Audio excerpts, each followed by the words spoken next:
नमस्कार। म सानो खण्डीकरण यहाँनिर प्रस्तुत गर्न गइरहेको छु। यहाँ रिजल्भ इन्टु फैक्टर्स अर्थात् खण्डीकरण गर्नुहोस् भनेको छ। यहाँ गुणनखण्डहरू निकाल्नुपर्ने यो अत्यन्तै सामान्य खालको छ र यसलाई कसरी गर्ने भने अब यो खण्डीकरण गर्दा सबैभन्दा पहिले यो एक्सप्रेसनमा दुईटा टर्म्सहरू छन्, 3a स्क्वायर एउटा 15b स्क्वायर।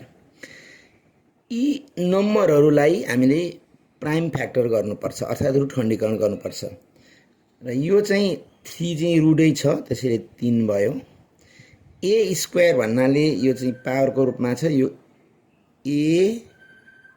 a प्लस यो 15 लाई हामी प्राइम फ्याक्टराइजेसन गर्दा 3 5 जा गर्छौं।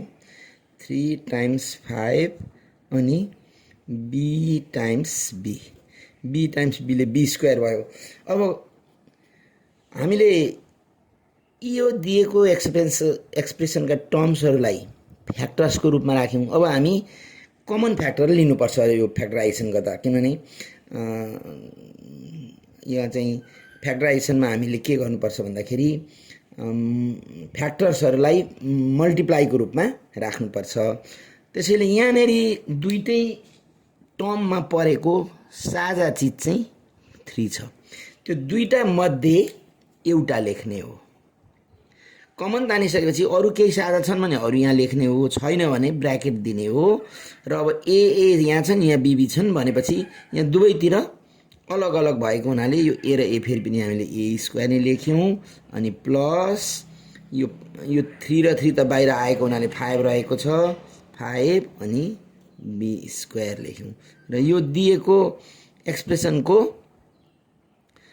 फ्याक्टराइजेसन यो हुन्छ। अब यो लाइन यो गरिरहनु पर्दैन, यो मैले बुझाउनको निमित्त अलि गरे। अब यसलाई हामीले सिम्पली यसरी गरे पनि हुन्छ, थ्राइस ए square plus 15b square.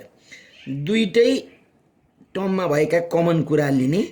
Common कुरा लिँदा यहाँनेरि कोफिसिएन्ट छ, यो 3 आयो भने यसले यहाँ दुवैमा a छ, यहाँ b छ, त्यसैले दुईटा अरु कमन छैन।